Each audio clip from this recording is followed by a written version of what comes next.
Cette rendue des rebelles du M23 ont été présentées au Chevalier de la Plume ce mercredi 2 octobre 2024 à Béni par les forces armées de la République démocratique du Congo aux opérations Front Nord. C'était au cours d'une opération de démantèlement des actifs et collaborateurs du M23 à Matembe et ses environs en territoire de Lubero. Selon les porte-parole militaires aux opérations Front Nord.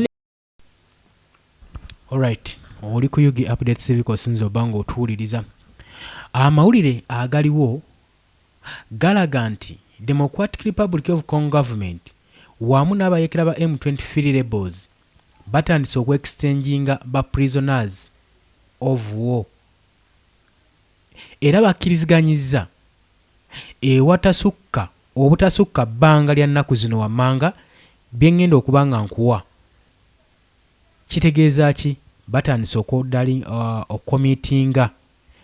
okwekomitinga mu peace talks oba mu agreements mu memorandum of understanding eyakoleddwa mu kibuga mu ggwanga erya Switzerland okuteesiganya okwadde kugenda mu maaso wakati w'abayekera ba M23 saako ne gavumenti ya Democratic Republic of Congo okusobola okugenda mu maaso n'okubeera nga batebenkeza emirembe mu Democratic Republic of Congo. Anti nga bo bagamba nti bakoye conflicts ezitagenda mu maaso nakomekkerezebwa mu ggwanga erya Democratic Republic of Congo. Jjukira ba mediators muli eggwanga erya United States of America saako n'eggwanga erya Qatar.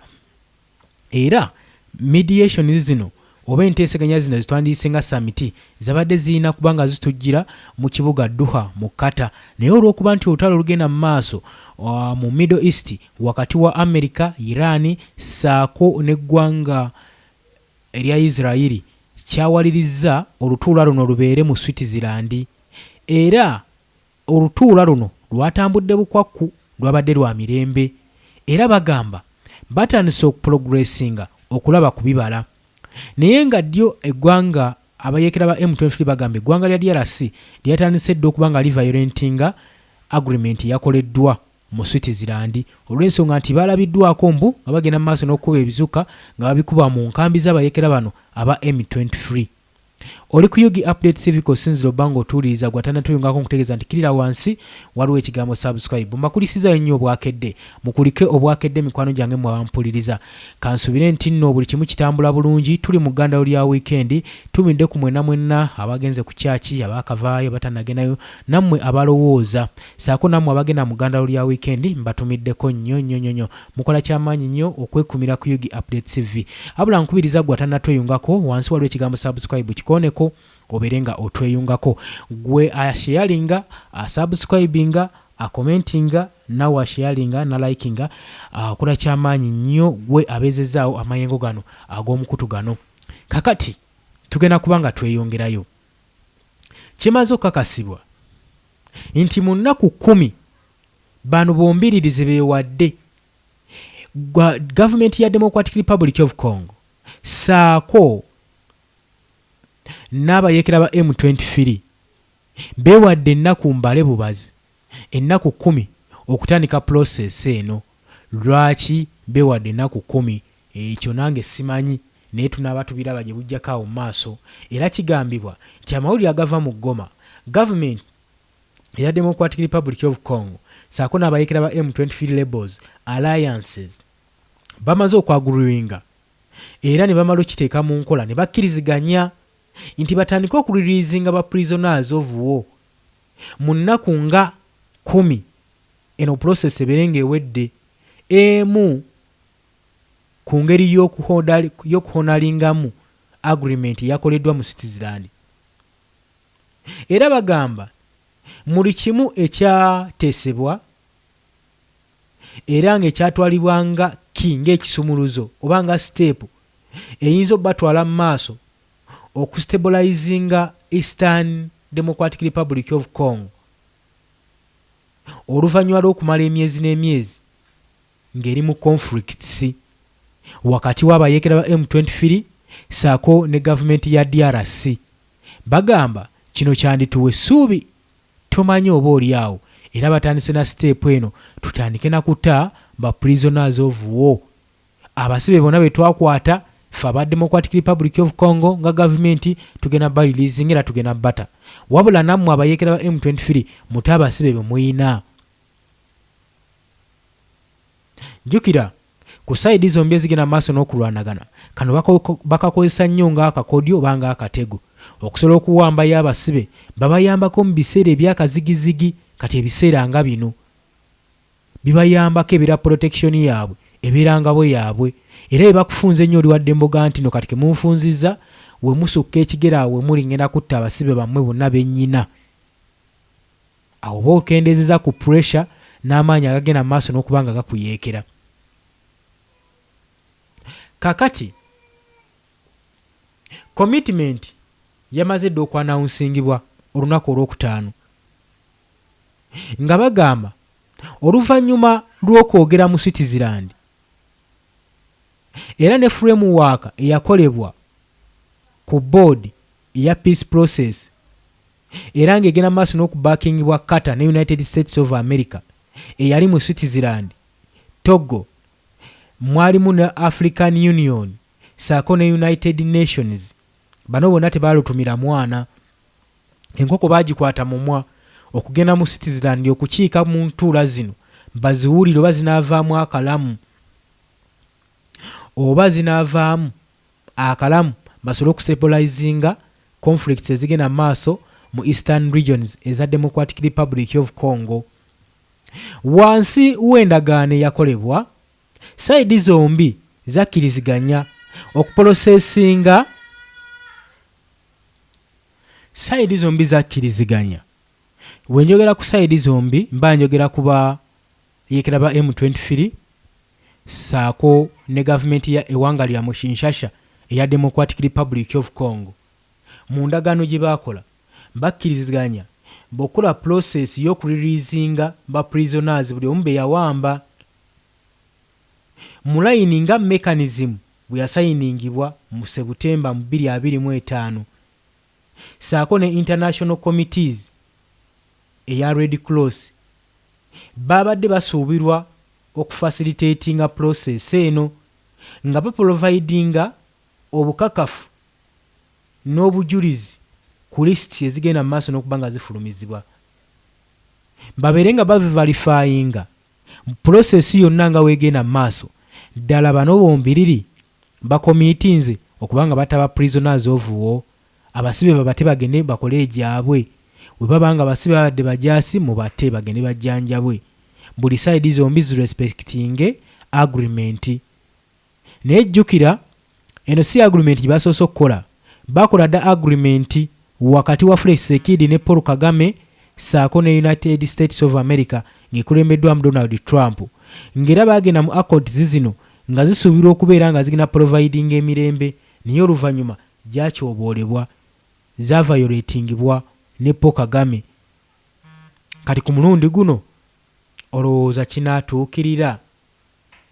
Tunuulira njagala owulirize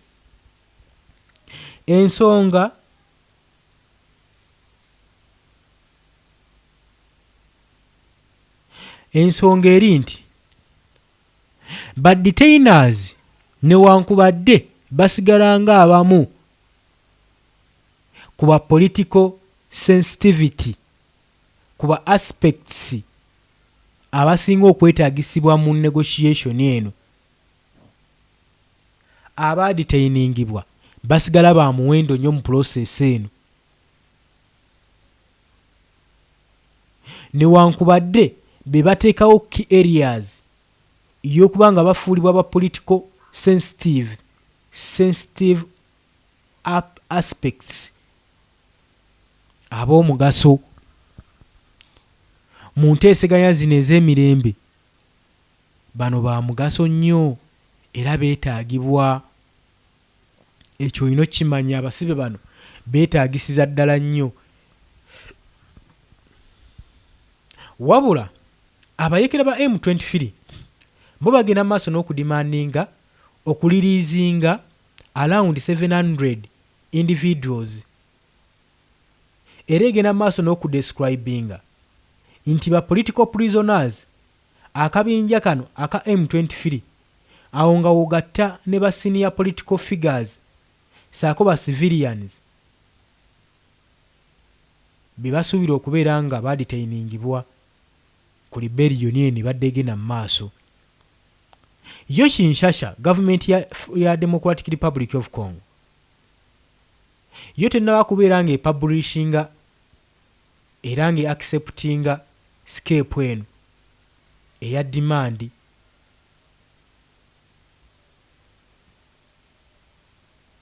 era nga kino nno olw'okuba nti tebannabeera nga balagawo mbeera kyeraliikiriza oba exchange eno enaabeerawo bana implementinga ne bekomitinga ku komiti eno gye bagenze maaso n'okukola kubanga bo tebannaba kubaako kyebakkiriza tebabagenda kuba nga bataba prisoners of war. Ati n'obuzibu buba buzze kitegeeza kigenda kukumamu omuliro mu lutalo lusigale nga lugenda mu maaso. Embeera egenda kubeera yakazigizigi nga bwe tweyongerayo na bino birabe bebamu ku ba prisoners of war abagenda mu maaso bebasuubirwa okexchangingibwa bano nga bawambibwa mu ntandika y'omwaka gwa 2025 olutalo nga lwakanyiitirira mu kibuga Goma. Kati buli katundu abayekera ke bawamba kebalonda bagenda bawamba abasibe nga abatereka saako ne gavumenti ya Felix Tshisekedi nabo bagenda bawamba. Kakati ke kaseera batuuke ku nzikiriziganya tulawo bawanaabeerawo ekibaawo okusobola okutebenkeza emirembe mu Democratic Republic of Congo. Cette rendue des rebelles du M23 ont été présentées au Chevalier de la Plume ce mercredi 2 octobre 2024 à Beni par les forces armées de la République démocratique du Congo aux opérations Front Nord. C'était au cours d'une opération de démantèlement des actifs et collaborateurs du M23 à Matembe et ses environs en territoire de Lubero. Selon les porte-parole militaires aux opérations Front Nord, le lieutenant Mbouyi Kalonjirigen, ceci est un signal fort pour décourager d'autres jeunes de Lubero et ceux du Nord Kivu en général à ne pas intégrer le M23. Comme vous le savez, dans notre opération de démantèlement du M23, bien sûr des actifs du M23 et ses collaborateurs, il y a certains compatriotes congolais qui ont commencé à se rendre auprès du FARDC pendant que nous sommes en train d'observer les mesures de cessez-le-feu telles que voulu les accords de Luanda. Ils sont nombreux, tels que vous les voyez, ils ont désiré se rendre auprès du FARDC et ils relateront le calvaire qu'ils ont vécu de l'autre côté, une façon de décourager certains jeunes de Lubero et du Nord Kivu en général qui veulent intégrer le mouvement du M23. Je vous propose de suivre leur témoignage. Kwa jina mimi naitwa Iragi Mongano Erite. Niliingia kwa jeshi ya M23 kutokea Bukavu kujirekrute Mushaki. Nikafika ku centre Chanzo nikafanya formation. Kumaliza formation tukaendelesha kazi na mapambano. Nikaona haiwezekani kupigania nchi isiyokuwa yangu. Nikasema naenda kwa FARDC kupigania nchi yangu. Kwa FARDC ndio walinipokea vizuri, kunitia fasi nzuri, lakini wale wengine nao ambao wanaobakia wajikaze kurudia. Babenga kaka Giraneza Delphin de Kombonangai na utaki bazwaki nga kabizu M23 ndi yaki kozwa biso ndio mene biso na chance to sali formation 3 mois to bimi to Ruchuru. Après Ruchuru batindi biso Kinyandoni. Après Kinyandoni batindi biso Kaunga Mabenga. Après Mabenga Bitombande Bandaki bazongi si biso sima zala kimbola misatu kuna koza place ya mabe M23 waka basoda mabe soda ko bimana defense te soki abimi abakobeta efimbo soki babeti efimbo te bakobumaye ndio loko tinda kinga na lungwa kuna poko toyo ndi pa biso ngana za Kongole na boki ko bundana barande na to bundisa baninga nanga ndi na utaki kuna nakima kinga moko nakimila kya vichungi.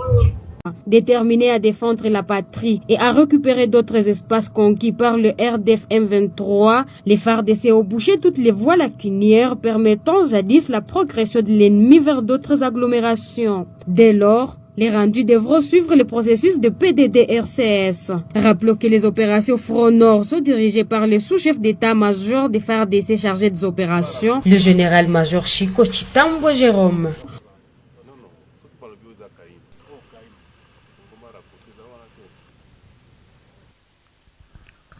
Akatambi ako okerabiddeko abo be bamu ku badetainers be tusuubira okuba nga baliriizinga patti zombi zirina badetainers ba prisoners of war abasuubira okuba nga bagenda kuliriizinga okuteekawo implication okulaga nti accords oba peace talks agreement ze baakoze zituukirizibwa. Naye ekibuuzo ekiriwo ku basibe bano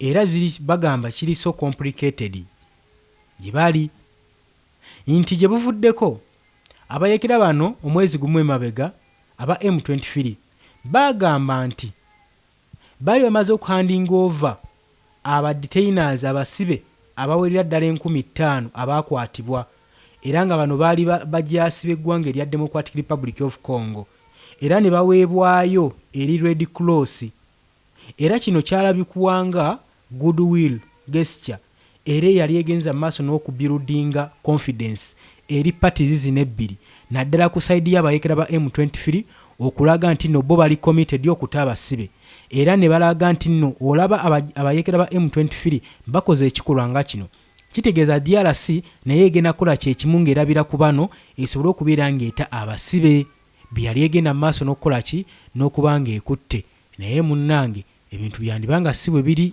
wetubisuubira si bwe biri wandibanga ku bano kuliko pati egenda maaso n'okuziimuula agreement ezaakoleddwa oba ebiragiro ebyakkiriziganyizibwako mu Switzerland. Wuliriza naye aba M23 bwe baamala okugamba okulangirira nti no baakwata amagye g'eggwanga erya DRC abawerera ddala 15,000 abajaasi ba DRC ne babateeka mu mikono gya Red Cross era ne kitwalibwanga good gesture era ne nabalanga kwegamba abataddewo engeri y'enteeseganya oba eyinza okubeera nga eririizingako ku pressure ebaddewo ba prisoners bateebwe baweebwe eddembe lyabwe. Kakati wiiki eyise ensonga yasigadde tenikiriya era nga tetegeerekeka era ng'eri anikiriya. Gavumenti ya Congo kigambibwa mbu yo okuva abayekera na ba M23 baavayo ne balangirira nti twatadde abasibe era nga achievement semu gye bayina. Kigambibwa gavumenti ya DRC tennaba kubeera ng'eraawinga oba ng'ekkiriza ritaani yaabwe.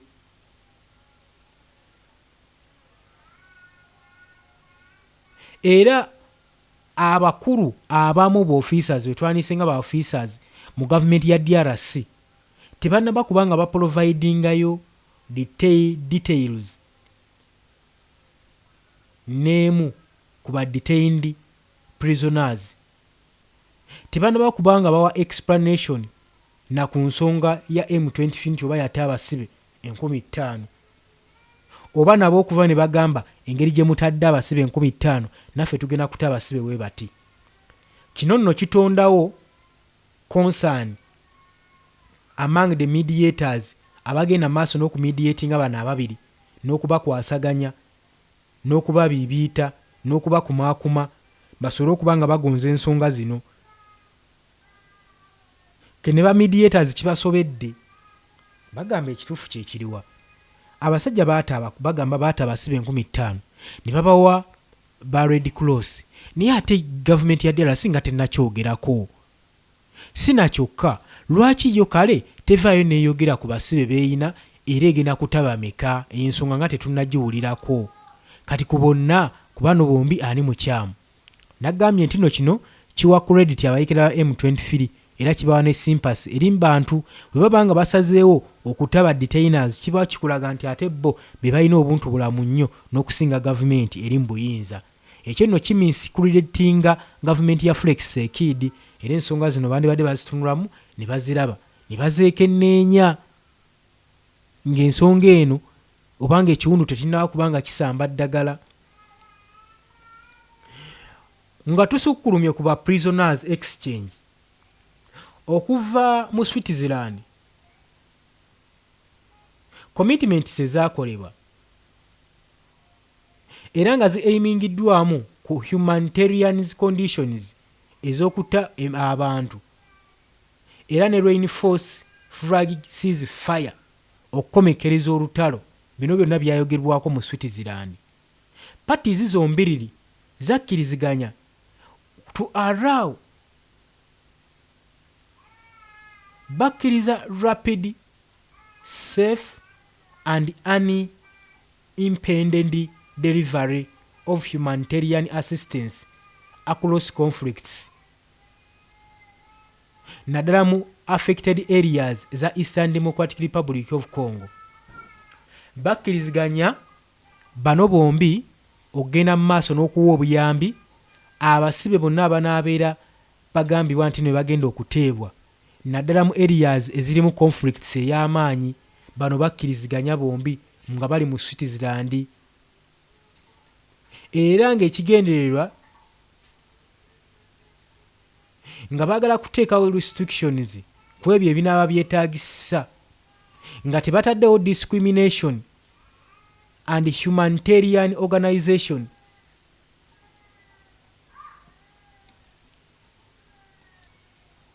nga kye baagala okuteekawo kwe kuteekawo embeera ewa omwagaanya eteekawo organization egarantinga freedom eddembe ly'okutambula movement eri abasibe bano nga tebazzeemu kukwatibwako nga tebafunye ekisago kyonna kati yembeera eyateesebwako. Okyali ku Yugi Update Civic osinzira obbanga otuwuliriza nkugambye omulamwa gwe tuliko nti parties ebbiri abayekera ba M23 saako ne gavumenti etwala DRC ewangalira mu Kinshasa eya Felix Tshisekedi bakkiriziganyiza ne bewa ennaku 10 mbu basobole okubanga bataba prisoners of war. Of which ekintu ekyennyamiza nti kino kinaatuukirira oba bano bonna beegulira budde kusoma munne obunafu bwe olutalo lusobole okuddamu nga lukwajja tetumanyi naye byonna byonna ebigenda mu maaso ffe tugenda kuba nga tubikutuusaako. Wuliriza, parties zino baasalawo okuprotectinga abakozi era nga baagala kubanga bapreventinga okuluutinga naddala mu conflicts zino. Era agreement eno gye baakoze yataddewo strong emphasis of protecting aba civilians ku side zombi era nga commitment gye bayina nga basobola okubakuuma okuva eri obulumbaganyi obuyinza obbatuukako saako n'okubanga babawo omwagaanya okusobola okubanga babeerawo omwo nga musse emmere, food production system, water supply network, hospitals, schools, saako energy amasanyalaze and telecommunication facilities okwo kussa n'okuba nga babaterawo infrastructures ze bayinza okweyogomamu abantu bano ng'akabonero akalaga obumu n'eddembe okuddizibwa mu Democratic Republic of Congo. Naye nga kino kinaabeera oba bino byonna byonna bituyite okufuuyira endiga omulere kuba abasajja balalamukko newankubadde gavumenti n'ebitongole omuli ekya UN omuli ekya African Union bonna baagala kino kiteekebwe mu nkola, commitment eno eteekebwe mu nkola, naye si ekintu ekigenda okubeera ekyangu. Era bagenda mu maaso n'okukkaanya okwensuwalinga okuwa obuyambi mu basic services okugeza nga health care, ebyenjigiriza mu education, n'okwakisesinga amazzi amayonjo naddala mu areas ne mu areas ezo ezi affected ezisinga okubeeramu nnyo okulwanagana nazo zibe provision ziprovidingibwa amazzi amalungi, emmere ennungi, good health care, basobole okubeera nga batumbula ku mutindo ng'akabonero akalaga okaabwa Sseruganda mu Democratic Republic of Congo. Mu panels side zombi zino barifarmings obligation complying with international humanitarian law n'amateeka agafuga eddembe ly'obuntu mu nsi yonna bakkaanyiza nakyo. Human rights law and refugees law mbabeere nga babiwa ekitiibwa. Amateeka agafuga eddembe ly'obuntu, amateeka agafuga ba refugee abanoonyi b'obubudamu.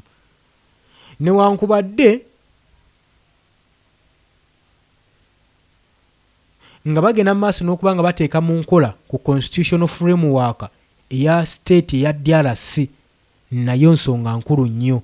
Tebalina kusalawo nga bo, wabula balina okugendera ne ku state nga byo byeyagala.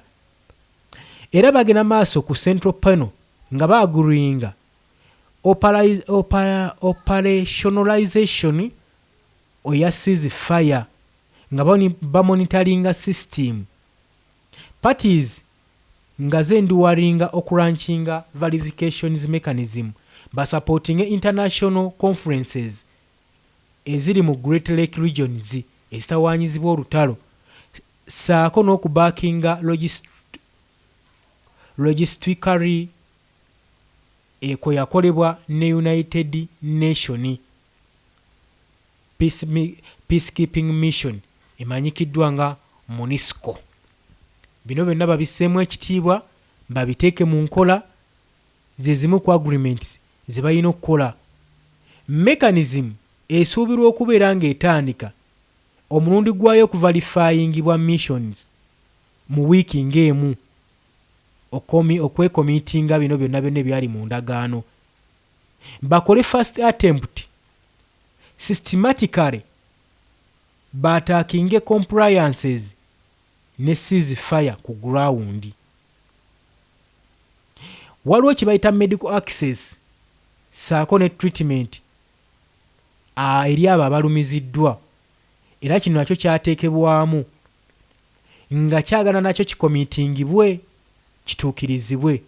Saidi zombi zaaguruwinga okufacilitatinga n'okwevacuatinga n'ocaringa injured fighters saako ne ba civilians, kwegamba okufacilitatinga okujjanjaba abajaasi abalumiziddwa saako ne bannansi, nga bensuwali nga bateekawo transportation, batransporting eddagala, medical supplies, saako n'okuteeka measures okwalocatinga n'okuyamba abo abali wounded nga tewali dire yonna yonna. Ze zimu ku commitments ze baakola. Kakati nnono effort eno yabuildinze confidence wakati wa parties zino ebbiri. Emyezi bamaze nga balwana n'enkumi z'abantu ezimaze nga zibuzibwawo mu Democratic Republic of Congo, saako n'ekonomi egenda mu maaso n'okubeera nga eyereba.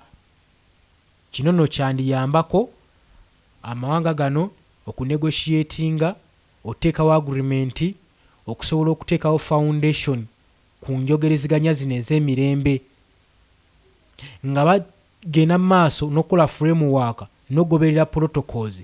Kijja bayambako okubanga entalo zino zikomekkerezebwa mu Democratic Republic of Congo. Oli ku Yugi Update TV nyongera okujjukiza gwagala otweyungako kirira wansi waliwo ekigambo subscribe kikoneko obeere ng'otweyungako. Nkugambye nti kyenkana 50,000 ez'abasibe abayekera ba M23 bakiraiminga okuba nga bano babatadda ne babawaayo eri mu Red Cross, naye DRC tenaba kubanga erangirira ku nsonga eno, era ekinyizizza ennyo ba mediators beebuuza ki ekigenda mu maaso. Kati balinze Congo egende mu maaso n'okubeera ng'eyanukula ku nsonga zino, oba oliawo banaamanya nti peaceful talks zino ziba mediatinga tebamalira bwemage, tebafiirira bwemage. Olw'obudde munzikirize nkomaawo, tunaaba nga tweyongerayo mbagala nnyo obadde oli ku Yugi Update TV nagambe gwe agala otweyungako kiri wansi olwo ekigambo subscribe kikoneko obeere ng'otweyungako nawe agala okusharinga okulikinga olw'obudde lero tutugenda kuyita mu comment section naye mukimanye nti mbagala nnyo mwebale nnyo mweraba.